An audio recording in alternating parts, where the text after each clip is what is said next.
और आज हम देखेंगे डीमन स्लेयर की द मुगैन ट्रेन मूवी को, जिसे इनफाइनाइट ट्रेन नाम से भी 2020 में रिलीज किया गया था। ये मूवी डीमन स्लेयर के सीजन 1 का डायरेक्ट सीक्वल है और उसी की कहानी को इस मूवी में आगे बढ़ाया गया है। इस मूवी में हमें मुगैन ट्रेन आर्क देखने को मिलेगा, जो कि डीमन स्लेयर का 7वां स्टोरी आर्क है। अगर आपने डीमन स्लेयर का सीजन 1 नहीं देखा तो उन वीडियोस की लिंक आपको डिस्क्रिप्शन में मिल जाएगी। तो चलिए जानते हैं इस धमाकेदार फिल्म की कहानी को बिना किसी देरी के। तो दोस्तों, सीजन 1 में हमने देखा था कि तांजीरो, जेनित्सु और इनोसुके की ट्रेनिंग खत्म हो गई थी और उन्हें फ्लेम हाशिरा रेंगोकू को उसके मिशन पर ज्वाइन करना होता है। रेंगोकू का मिशन मुगैन नाम की ट्रेन में जाना है, जहां एक बेहद खतरनाक डीमन लोगों को खा रहा है और ये एक अपर रैंक की किजुकी का काम हो सकता है। तो मूवी की शुरुआत में डीमन स्लेयर कॉर्प्स के मास्टर को दिखाया जाता है, जो उन सभी डीमन स्लेयर्स के कब्रिस्तान में आए हुए हैं जिनकी मौत हो चुकी है। मास्टर की भी अब तबीयत ठीक नहीं रहती और वो कहते हैं कि कुछ टाइम बाद मैं भी इनके बीच दफन हो जाऊंगा।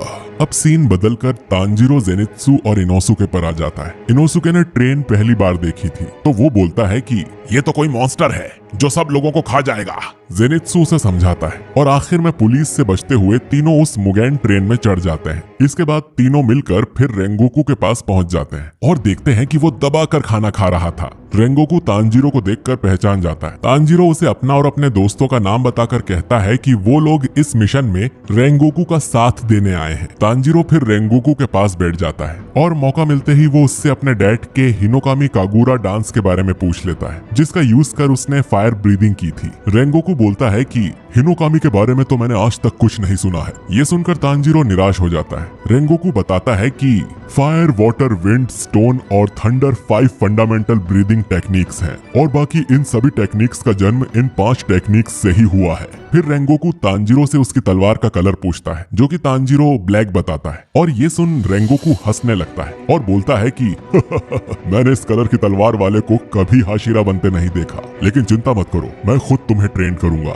लेकिन तांजीरो को अभी उसमें इंटरेस्ट नहीं होता। तांजीरो मन में सोचता है, ये थोड़ा अजीब है, लेकिन मैं महसूस कर सकता हूँ कि ये एक अच्छा इंसान है। वहीं इनोसुके तो बाहर जाकर ट्रेन के साथ रेस लगाने को बोलता है, लेकिन जेनित्सु उसे रोके रखता है। रेंगोकू उनसे कहता है, तुम्हें चौकन्ना रहना चाहिए, डीमंस कभी भी आ सकते हैं। ये सुन जेनित्सु के होश उड़ जाते हैं। उसे लग रहा था कि ट्रेन में बैठकर वो लोग डीमन के पास जा रहे हैं, लेकिन उल्टा डीमंस ट्रेन में आने वाले हैं, जिससे वो डर जाता है और सोचता है कि उसे यहाँ नहीं आना चाहिए था। रेंगोकू बताता है कि कुछ ही समय में इस ट्रेन से 40 लोग गायब हो चुके हैं। हमने कई स्वॉर्ड्समैन को भेजा, लेकिन वो भी लापता हो गए और इसीलिए अब मैं यहाँ आया हूँ। कुछ ही देर में एक टीसी आकर सबका टिकट काटने लगता है। टीसी की शक्ल काफी अजीब थी। वो रेंगोकू और बाकी सबका टिकट काटकर आगे के डब्बे में चला जाता है और फिर अचानक वहाँ पे एक भद्दा सा डीमन अपीयर होता है। रेंगोकू फ्लेम ब्रीदिंग की फर्स्ट फॉर्म यूज करता है और एक ही बार में उस डीमन की गर्दन काट देता है। तभी रेंगोकू को भनक लगती है कि ट्रेन में एक और डीमन बाकी है और वो उसे भी जल्दी से जाकर सेकंड फॉर्म यूज कर मार देता है। उसे इतनी आसानी से डीमंस को मारता हुआ देखकर तांजीरो, इनोसुके और जेनित्सु उसके बड़े फैन बन जाते हैं और सच में एक फैन की तरह उसके आसपास उड़ना शुरू कर देते हैं। वो रेंगोकू से उसके स्टूडेंट्स बनने और उसके साथ ट्रेनिंग करने की रिक्वेस्ट करते हैं, जिस पर रेंगोकू मान जाता है। मगर वो ये नहीं जानते थे कि ये डीमंस तो बस एक शुरुआत थी और सभी चैन की नींद सो जाते हैं। टीसी भागते हुए एक डब्बे में जाता है और बोलता है कि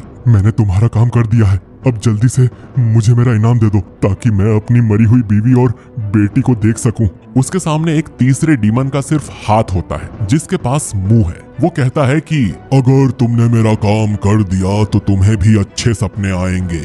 फिर वो डीमन टीसी को सुला देता है। उसके साथ 4 बच्चे भी होते हैं और वो भी अच्छे सपने देखने के लिए कुछ भी करने को तैयार थे। इस डीमन का ब्लड डीमन आर्ट यही होता है कि वो इंसान को जिंदगी भर के लिए सुला सकता है, जिसमें वो खुद ही मर जाते हैं और साथ ही वो विक्टिम को उसकी पसंद का सपना भी दिखा सकता है। डीमन सभी बच्चों से कहती है कि उन्हें अपने हाथ को चारों डीमन स्लेयर्स के हाथ से बांधना है, इस तरह से कि तुम उन्हें टच ना कर पाओ। उसके बाद उनके सपने में जाकर उनकी अंतरात्मा को मार डालना है, जिससे डीमन स्लेयर्स असली दुनिया में भी मर जाएंगे। सीन तांजीरो पर आता है, जो कि एक जंगल का सपना देख रहा था, और अचानक ही उसे अपने छोटे भाई बहन दिखाई देने लगते हैं। वो दौड़कर उन्हें गले लगा लेता है। फिर वो उसे अपने घर ले जाते हैं, जहाँ तांजीरो का पूरा परिवार जिंदा था। तांजीरो को पहले कुछ समझ नहीं आता। फिर वो सोचता है कि उसकी फैमिली का मरना और सब कुछ सपना था और यही हकीकत है। लेकिन उस सपने में अभी तक उसे नेजुको दिखाई नहीं दी होती है। तभी मुगेन ट्रेन की छत पर वो लोअर वन डीमन एनमू दिखाया जाता है, जिसका वो हाथ था और जो ये सपने सबको दिखा रहा है। तब पता चलता है कि उसका ब्लड डीमन आर्ट वहीं से शुरू हो गया था जब टीसी ने उनकी टिकट्स पंच की थी। उसके बाद ही लोगों को नींद आने लगती थी और सब गहरे सपने में चले जाते हैं। वहीं जेनित्सु सपना देखता है कि वो एक फूलों के गार्डन में नेजुको के साथ एक खुशहाली भरी जिंदगी जी रहा है। इनोसुके देखता है कि तांजीरो, जेनित्सु और नेजुको उसके गुलाम हैं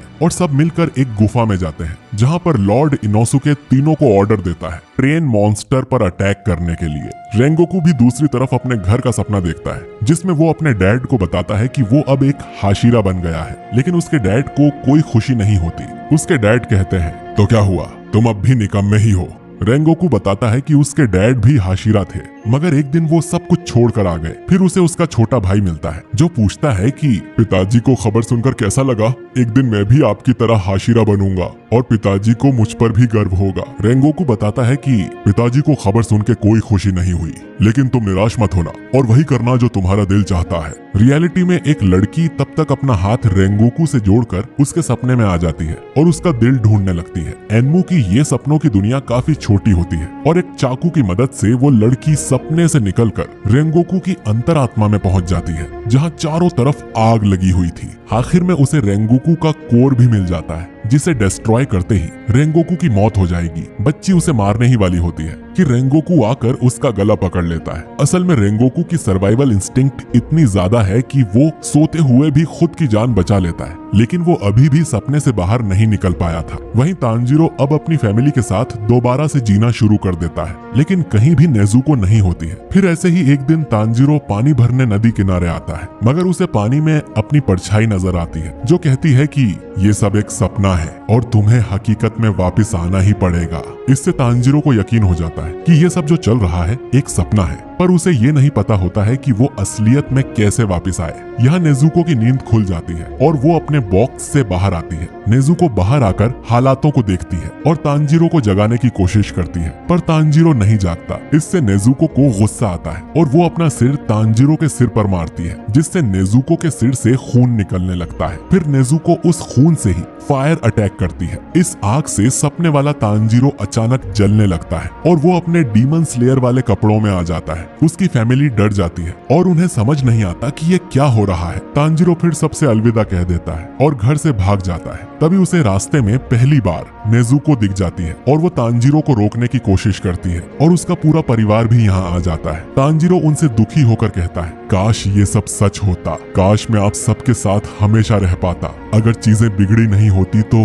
आप सब जिंदा होते। मैं यही चारकोल बनाता और कभी तलवार को हाथ भी नहीं लगाता, लेकिन हकीकत कुछ और है, इसीलिए मैं रुक नहीं सकता। मैं आप सबको हमेशा याद रखूंगा। अब तांजीरो अपनी फैमिली से भाग जाता है, लेकिन सपने से बाहर निकलने का रास्ता उसे नहीं मिल रहा था। कुछ देर बाद उसे उसके डैड दिखाई देते हैं, जो उसकी मदद करने आए होते हैं। वो कहते हैं कि बाहर निकलने के लिए अपनी तलवार उठा लो बेटा, और जाने का रास्ता तुम्हारे सबसे करीब है। वहीं इसके पहले दूसरा बच्चा जो तांजीरो के सपने में आया है, तांजीरो का दिल ढूंढ लेता है, मगर वो इतना सुंदर और पानी की तरह शांत था कि उसे यकीन नहीं होता। वहीं जेनित्सु और इनोसुके भी आसानी से उनके सपने में आए दोनों बच्चों को ढूंढकर मारना शुरू कर देते हैं, क्योंकि वो अपना हसीन सपना तोड़ना नहीं चाहते थे। और वो बच्चे उल्टा जेनित्सु और इनोसुके से अपनी जान बचाकर भागते रहते हैं और अपने डैड की बात मानकर तांजीरो अपनी तलवार उठाने आता है। तांजीरो 2 सेकंड सोचता है और फिर उसे समझ आता है कि बाहर कैसे निकले, और उसके लिए काफी ज्यादा रिस्क लेकर तांजीरो अपनी तलवार से अपनी ही गर्दन काट लेता है और रियलिटी में आ जाता है। वो देखता है कि नेजुको के अलावा सब सो रहे हैं और उसका और उसके साथियों का हाथ कुछ बच्चों ने बांध दिया है। इसका मतलब कि ये किसी डीमन का काम है। तांजीरो फिर खुद को बच्चे से अलग करता है और नेजुको से बाकियों के हाथ की रस्सी भी जला देने को कहता है, लेकिन कोई भी इससे जाग नहीं पाता। इतने में एनमू के वश में हुए बच्चे जाग जाते हैं। वो सब सिर्फ यही चाहते थे कि एनमू उन्हें भी अच्छे सपनों की दुनिया में भेज दे, ताकि सपनों में ही सही वो खुश हो सके। फिर वो तांजीरो से लड़ने आते हैं, मगर तांजीरो उन्हें आसानी से हराकर बेहोश कर देता है। पर तांजीरो के दिल की इतनी अच्छाई देखने के बाद उसे मारने वाला बच्चा तांजीरो पर अटैक नहीं करता। तांजीरो अब अकेला ही डीमन से लड़ने निकल जाता है। उसे स्मेल से पता चल जाता है कि डीमन ट्रेन की छत पर है और उसका सामना डीमन एनमू से हो जाता है। एनमू को यकीन नहीं होता कि उसके ब्लड आर्ट से कोई बच निकला, लेकिन वो इस पर ज्यादा परेशान नहीं होता। तांजीरो फिर डीमन पर वाटर ब्रीदिंग का 10th फॉर्म कांस्टेंट फ्लक्स इस्तेमाल करता है, पर एनमू उसे अपने पास आने ही नहीं देता है। वो बार बार अपने ब्लड डीमन आर्ट से तांजीरो को सुला देता है, जिसके कारण तांजीरो को बार बार अपना गला काट कर वापस हकीकत में आना होता है। एनमू फिर शॉक हो जाता है। एक झटके में अपनी गर्दन काटना बहुत हिम्मत वाला काम है, तो ये बच्चा ऐसा कैसे कर रहा है? वो तांजीरो से कहता है, मैं तुम्हें अच्छा सपना दिखा रहा था, तुम्हें पसंद नहीं आया क्या? अच्छा चलो ऐसा सपना दिखाता हूँ जिसमें तुम्हारा बाप जिंदा हो। ये सुनकर तांजीरो बहुत गुस्सा हो जाता है। एनमू फिर तांजीरो के हैनाफुदा इयररिंग्स पर ध्यान देता है और समझ जाता है कि मास्टर ने इसे ही मारने को बोला था। अब एनमू खुश होते हुए बोलता है, इसे मारने के बाद तो मुझे मास्टर मुजान से और ज्यादा ब्लड मिल जाएगा। फिर मैं खुशी से अपर लेवल के किजुकी को हराकर खुद अपर रैंक का डीमन बन जाऊंगा। फिर तांजीरो एनमू के पास आता है और फिर एनमू इस बार उसे एक नाइटमेयर दिखाता है, जिसमें उसके परिवार वाले उसे कोस रहे थे कि वो उन्हें मरने के लिए छोड़कर भाग गया, जबकि उसे अपने परिवार के साथ होना चाहिए था। लेकिन तांजीरो उस सपने से भी बाहर निकल आता है और बहुत गुस्से में एनमू का गला काट देता है। मगर वो देखता है कि एनमू ने पहले ही अपनी पूरी बॉडी को इस ट्रेन से जोड़ लिया था, जिसकी वजह से एनमू का असली गला तांजीरो ने नहीं काटा है। एनमू फिर वहां से पूरी ट्रेन में खुद को फैलाना शुरू कर देता है ताकि वो ट्रेन के एक एक इंसान को खा सके। तभी इनोसुके की भी नींद खुल जाती है और वो भी ट्रेन के ऊपर आ जाता है। तांजीरो उससे कहता है, ये पूरी ट्रेन अब डीमन है और हमें लोगों को बचाना होगा।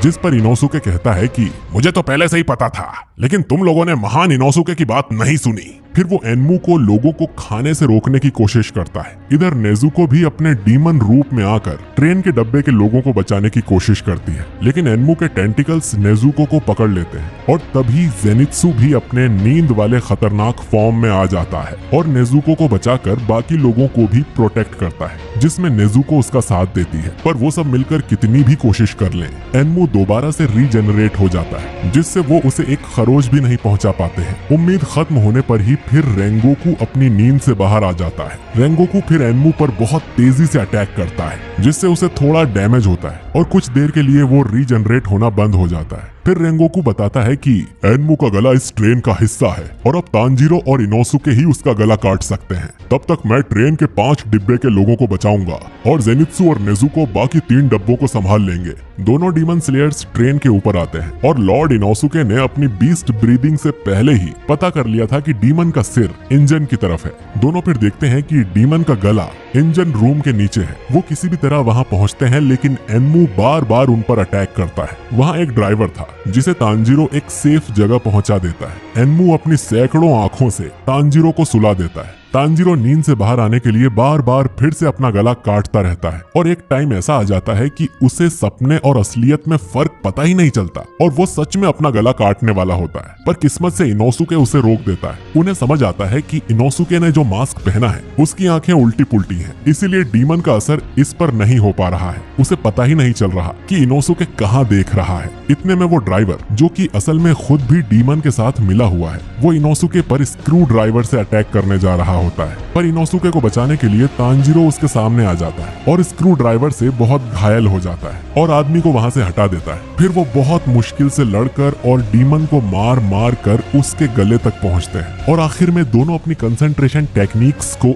एक साथ इस्तेमाल करते हैं। इनोसुके बीस्ट ब्रीदिंग के 4th फॉर्म से जगह साफ कर देता है और फिर तांजीरो हिनोकामी कागुरा से डीमन के गले की हड्डी काट देता है। मरने से पहले डीमन सभी पैसेंजर्स का गला दबाकर उन्हें मारने की कोशिश करता है, लेकिन रेंगोकू ऐसा नहीं होने देता। डीमन के मरने की वजह से ट्रेन पटरी से उतर जाती है। तांजीरो की हालत बहुत खराब हो गई थी, फिर भी वो बाकी के लोगों को बचाने की सोचता है। कुछ देर में ट्रेन पलटकर रुक जाती है और इनोसुके तांजीरो को उठाने आता है। तांजीरो इनोसुके से उस ड्राइवर की मदद करने को कहता है। इनोसुके साफ मना करते हुए कहता है, उसका एक पैर ट्रेन से कट गया है, मरने दो साले को। जिस पर तांजीरो बोलता है कि मतलब उसे अपने पापों की सजा मिल गई, अब मेरी खातिर जाके उसकी मदद करो। फिर सभी पैसेंजर्स को भी जेनित्सु, नेजुको और रेंगोकू मिलकर बचा लेते हैं और बाहर ले आते हैं। एनमू मरते हुए सोचता है, क्या मैं सच में मरने वाला हूँ? ये कितना बुरा है। मैं तो आज एक इंसान को भी नहीं मार पाया। ये सब इन डीमन स्लेयर्स की वजह से हुआ है, खासकर इस तांजीरो की वजह से। अगर मुझ में थोड़ी सी भी ताकत बची है तो इसे अभी जान से मार दूंगा। ये कितना बुरा नाइटमेयर है। मैं भी उन बाकी लोअर रैंक डीमंस की तरह कमजोर हूँ। अपर रैंक के डीमंस सैकड़ों सालों से वैसे के वैसे हैं। हाशिरा भी उनका कुछ नहीं बिगाड़ सकते। और ये सब सोचते सोचते एनमू डीमन की मौत हो जाती है। तांजीरो की हालत देखकर रेंगोकू उसे टोटल कंसंट्रेशन ब्रीदिंग यूज करवाता है ताकि खून ज्यादा ना बहे, और बताता है कि ट्रेन में बैठे सभी पैसेंजर्स सही सलामत हैं, तो तुम्हें चिंता नहीं करनी चाहिए। सब कुछ ठीक चल रहा था, पर तभी वहाँ कोई आता है। रेंगोकू और तांजीरो देखते हैं कि वो अपर लेवल 3 का किजुकी अकाजा है। अकाजा आते ही तांजीरो को मारने की कोशिश करता है, लेकिन रेंगोकू उसका हाथ काट देता है। पर वो देखते हैं कि अकाजा का हाथ 1 सेकंड में ही ठीक हो गया था। अकाजा रेंगोकू को अपने साथ डीमन बन जाने का ऑफर देता है, क्योंकि रेंगोकू बहुत स्ट्रॉन्ग है। वो कहता है कि हाशिरा होने के बाद भी तुम एक मामूली इंसान हो। तुम बूढ़े होकर मर जाओगे, मेरी तरह डीमन बन जाओ और फिर तुम सैकड़ों सालों तक जिंदा रह सकते हो। रेंगोकू कहता है कि बूढ़ा होना और मर जाना, यही चीजें इंसान को सुंदर बनाती हैं, इसे कमजोर मत कहो। जिसके बाद अकाजा का भी काम अब रेंगोकू को मारने का ही रह जाता है। रेंगोकू भी इस पर तैयार हो जाता है और तांजीरो को बीच में आने से मना कर देता है, और ऐसा कहकर वो लड़ने चला जाता है। ये लड़ाई इतनी इंटेंस और खतरनाक होती है कि तांजीरो और इनोसुके को दिखाई भी नहीं देता कि क्या हो रहा है। रेंगोकू अकाजा को काफी बड़े बड़े अटैक से मारता है, लेकिन अकाजा की रीजनरेटिंग पावर इतनी ज्यादा है कि उसे कोई फर्क नहीं पड़ता, बल्कि उसके एक एक अटैक से रेंगोकू घायल हो जाता है। वो कहता है कि इंसान और डीमन में यही फर्क होता है, अब भी मौका है, डीमन बन जाओ। पर रेंगोकू नहीं मानता और अपनी पूरी कोशिश करता है। वो अपने सारे ब्रीदिंग फॉर्म्स अकाजा पर यूज करता है, लेकिन उस पर कोई भी असर नहीं होता। कुछ देर में रेंगोकू पूरी तरह थक जाता है और लड़ने की हालत में नहीं रहता। अकाजा कहता है कि तुमने मुझ पर जो अटैक किए वो हील भी हो गए, लेकिन तुम्हारे शरीर को जो नुकसान पहुंचा है उसका कुछ नहीं हो सकता। लेकिन रेंगोकू हिम्मत करके फिर से लड़ने को तैयार हो जाता है। ये देख अकाजा उससे बहुत इम्प्रेस हो जाता है और कहता है कि अब तो तुम्हें डीमन बनना ही पड़ेगा। जरा सोचो, हम एक दूसरे से अनंत काल के लिए लड़ पाएंगे। अब रेंगोकू अपनी पूरी जान लगाकर हमला करता है, लेकिन अकाजा अपना पंच रेंगोकू के शरीर के आर पार कर देता है और कहता है कि रेंगोकू, इससे तुम्हारी मौत हो जाएगी। अब भी मौका है, डीमन बनने के लिए हाँ कर दो। रेंगोकू को अब अपने बचपन की बात याद आती है, जब उसकी मदर ने उससे पूछा था कि तुम जानते हो कि तुम इतने ताकतवर क्यों पैदा हुए हो? ताकि तुम कमजोर की मदद कर सको। तुम्हें अपनी इस ताकत का इस्तेमाल कभी इंसानियत को नुकसान पहुंचाने या अपने स्वार्थ के लिए नहीं करना है। इस जिम्मेदारी को कभी मत भूलना। इसके बाद रेंगोकू की मदर रेंगोकू को गले लगाकर कहती है कि मेरे पास ज्यादा समय नहीं बचा है। मैं खुशनसीब हूँ जो मैंने तुम जैसे नेक दिल और बहादुर लड़के को जन्म दिया। इधर रेंगोकू अपनी तलवार उठाकर उससे अकाजा की गर्दन काटने लगता है और सोचता है कि माता, ये मेरी खुशनसीबी थी जो आपने मुझे जन्म दिया। अकाजा रेंगोकू को मुक्का मारता है, लेकिन रेंगोकू उसका हाथ भी पकड़ लेता है। अकाजा को समझ नहीं आता कि ये इतना स्ट्रॉन्ग कैसे हो गया। दूसरी तरफ सूरज बस निकलने ही वाला था, जिससे अकाजा और ज्यादा डर जाता है, लेकिन रेंगोकू उसे भागने नहीं दे रहा था। अब तांजीरो और इनोसुके भी रेंगोकू की मदद करने उसकी तरफ आते हैं, लेकिन आखिर में अकाजा अपने दोनों हाथ और रेंगोकू की तलवार काट कर उससे छूट जाता है। सूरज बस निकल ही आया था, तो अकाजा कोई अंधेरी जगह ढूंढने के लिए तुरंत जंगल में भागने लगता है। तांजीरो उसे रोकने के लिए उसे अपनी तलवार फेंक कर मारता है और चिल्लाता है, भाग कहाँ रहे हो कायर, मेरा सामना करो। अकाजा कहता है कि तुम्हारे अंदर दिमाग नहीं है क्या? मैं तुमसे नहीं, सूरज से बचकर भाग रहा हूँ, और वैसे भी ये लड़ाई मैं जीत चुका हूँ। तांजीरो चिल्लाता है, रेंगोकू हारे नहीं हैं, उन्होंने आखिर तक लड़ाई की और सबको प्रोटेक्ट किया। असली जीत उनकी ही हुई है। इसके बाद तांजीरो जोरों से रोने लगता है। रेंगोकू भी तांजीरो को देखता है और उसे बहुत अच्छा लगता है कि तांजीरो को उसकी इतनी चिंता है। रेंगोकू फिर तांजीरो को अपने पास बुलाता है और कहता है, मुझे तुम पर और तुम्हारे दोस्तों पर भरोसा है। तुम सब जरूर बहुत स्ट्रॉन्ग हाशिरा बनोगे और तुम मेरे पुराने घर जरूर जाना। वहाँ पुराने फ्लेम हाशिरा के कुछ नोट्स रखे हुए हैं, उनमें तुम्हें हिनोकामी कागुरा के बारे में भी जरूर कुछ पता चलेगा। मेरा एक छोटा भाई है, उसे कहना कि वो अपने दिल की सुने और मेरे पिता से कहना कि वो अपना ध्यान ध्यान रखें। तुम्हें मेरे लिए बुरा मानने की जरूरत नहीं है। मेरी जगह कोई भी हाशिरा होता तो यही करता, ताकि तुम लोग हमसे भी ज्यादा स्ट्रॉन्ग बनो। मुझे तुम सब पर भरोसा है। और ऐसे ही बात करते करते सूरज निकल आता है। आखिर समय में रेंगोकू को अपनी मदर दिखाई देती है। वो उनसे पूछता है, माँ मैंने कैसा किया? क्या मैंने अपनी जिम्मेदारी ठीक से निभाई? रेंगोकू की मदर कहती है कि मुझे तुम पर बहुत गर्व है मेरे बेटे। और ये सुनकर रेंगोकू खुश हो जाता है और स्माइल करते ही फ्लेम हाशिरा रेंगोकू की मौत हो जाती है। तांजीरो और जेनित्सु जोर जोर से रोने लगते हैं। इनोसुके उन्हें रोने के लिए डांटता है, लेकिन आखिर में खुद पर कंट्रोल नहीं कर पाता और वो भी रोना शुरू कर देता है। रेंगोकू का कासुगाई क्रो भी उसे देखकर रोता है और एक एक करके सभी हाशिरास को ये खबर मिलती है कि रेंगोकू की मौत हो गई है, जिस पर सभी के अलग अलग रिएक्शंस थे। मास्टर ये खबर सुन के कहते हैं, उसने अच्छा काम किया और एक भी इंसान की जान नहीं जाने दी। मुझे इस बात का कोई दुख भी नहीं है। कुछ दिनों में मेरी भी मृत्यु हो जाएगी और मैं रेंगोकू और अपने बाकी सभी बच्चों से मिल